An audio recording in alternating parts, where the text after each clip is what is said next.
The origin of this doll is just as creepy as its face. His name is Mr. Fritz, and what you see here is actually all that's left of him. He is currently owned by alternative entertainer and oddity collector Michael Diamond, and not much was left of him when he acquired the doll for free. Mr. Fritz dates back to a World War II German POW camp. Prisoners would try to overcome their hardships through entertainment. A child entertainer and puppeteer before the war, Private Billy Booth created Mr. Fritz using newspapers soaked in potato starch and painted him with a jar of smuggled pink gloss. For 18 months, Mr. Fritz lifted the spirits at the camp. Just 2 weeks before the camp was liberated, Billy Booth and 9 other POWs were taken into a field and told to dig. They were tragically shot for not working hard enough. Mr. Fritz now resides in Michael's freak room. He has reported the case moving several inches on its own, the door opening by itself, and even Mr. Fritz blinking. A casino inside of a prison? Believe it or not, between 1932 and 1967,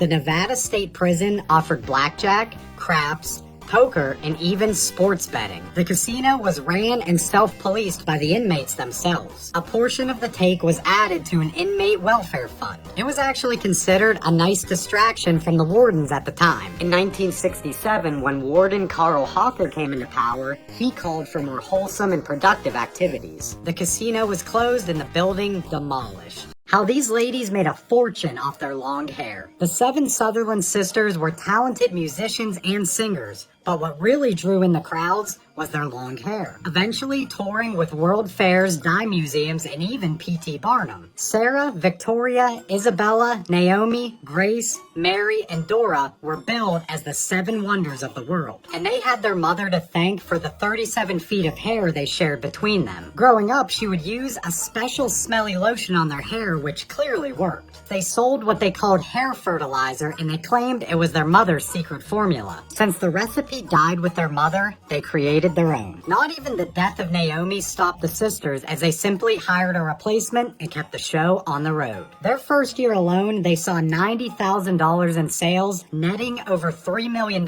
in their career. Eventually, even building a mansion on the family farm. If you were on trial for murder during the Middle Ages, you were probably screwed. It was only a few centuries ago when someone could be convicted of murder based on a corpse bleeding in front of their murderer. From the 1100s up to the early 1800s, a test could be presented in courtrooms called cruentation, also known as the ordeal of the bier, which was given its name from the type of wagon that was used to carry a corpse or coffin. The corpse of a murder victim would be presented in court, and if a knife wound or any orifice began to bleed, it was proof of guilt. And there were many other ordeals that I'm sure led to many false convictions, such as ordeals by water, where they would dunk accused witches in water, and if they floated, they were witches. If they sank, they were innocent. There was also the ordeal by fire, where you would have to carry or walk on hot iron. You were deemed guilty if God didn't heal your wounds within 3 days. Where did the phrase "mad as a hatter" come from? The expression is actually linked to the hat-making industry of the 18th and 19th centuries. Those who worked in the industry, especially in Danbury, Connecticut, which was once known as the hat capital of the world,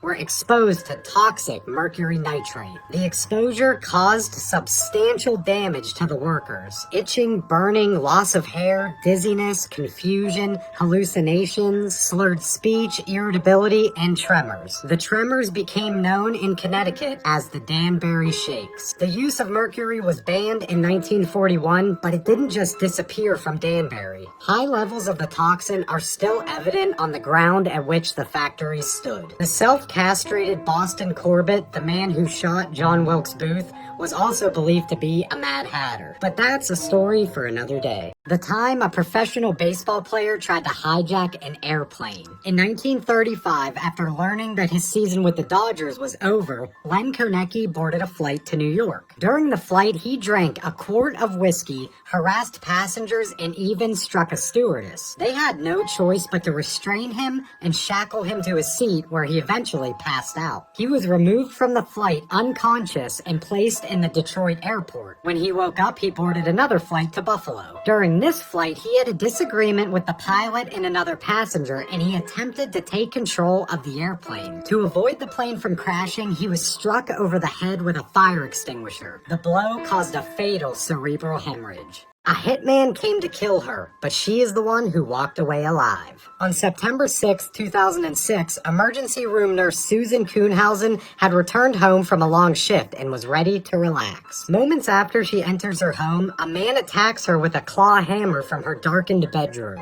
She was struck in the face and on the head, but managed to fight back for an agonizing 15 minutes before pinning the man to the ground and eventually putting him in a chokehold. With her arm around his neck, she yelled, "Tell me who sent you and I will call you a ambulance." With no response, she tightened her forearm until he stopped moving. The would-be assassin, Ed Haffey, was pronounced dead at the scene. So who sent the hitman? Turned out to be her own husband, who she had recently kicked out of the house. He hired the hitman to end her life for $50,000. But Susan was just too badass. Have you ever wondered what those bars on the back of semi-trucks are used for? Known as a Mansfield bar, they became mandatory after a gruesome car accident involving actress Jane Mansfield. Around 2 a.m. on June 29, 1967, Jane, her driver, her lawyer, and her 3 children were driving from Mississippi to New Orleans. Unable to see a semi-truck in front of them, the 1966 Buick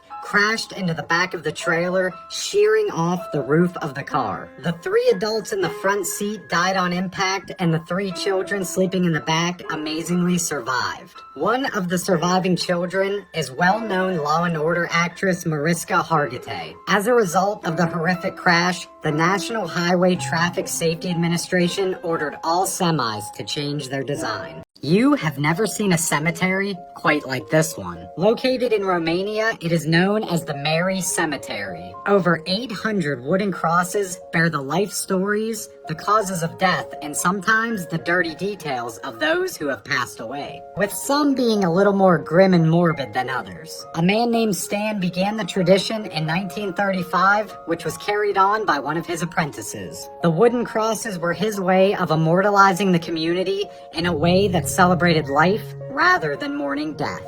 Have you ever heard of the Halfway to Hell Club? During construction of the Golden Gate Bridge, the lead engineer insisted on a pricey $130,000 safety net. It was money well spent because during the 4 years of the bridge's construction, the net saved the lives of 19 men who named themselves the Halfway to Hell Club. Alfred Zampa was one of the first members of the club, and he said, "When a man fell to his death from the bridge, it is said that he has gone to hell. The men who fell and were saved by the nets were said to have only fallen halfway to hell." During the first few weeks of construction, 10 men fell from the bridge, 4 of them injured. Those 4 men started the club together in St. Luke's Hospital. In total, the club had 19 members, with Alfred presumably being the last surviving member, living to be 95 years old.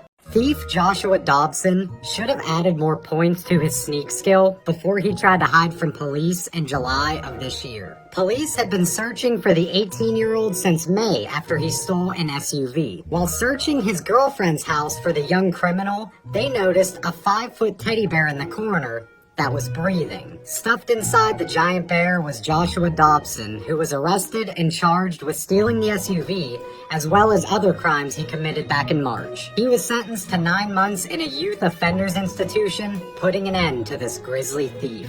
Roald Dahl was a famous novelist, best known for his books such as Charlie and the Chocolate Factory, James and the Giant Peach, and Matilda. In 1990, he was admitted to the hospital suffering from a blood disease. He spent 11 days there before his death. He was surrounded by friends and family, and he reassured them by saying, "I'm not afraid of death. It's just that I will miss you all so much." As they all sit quietly around him, a nurse comes in and pricks him with a needle, injecting him with morphine to help ease his passing. That is when he mutters his legendary final words, "Ow, f***. It's a bird, it's a plane, it's a 400-year-old mummified arm, hanging from the ceiling. This interesting legend takes us to the Baroque church of St. James the Greater, which is located in Prague. When you enter the church, if you look up and to the right immediately, you will see a blackened, withered arm dangling from a meat hook. And that crispy boy has quite an interesting story. Legend has it that that arm belongs to a thief who attempted to steal the jewels off the Virgin Mary statue.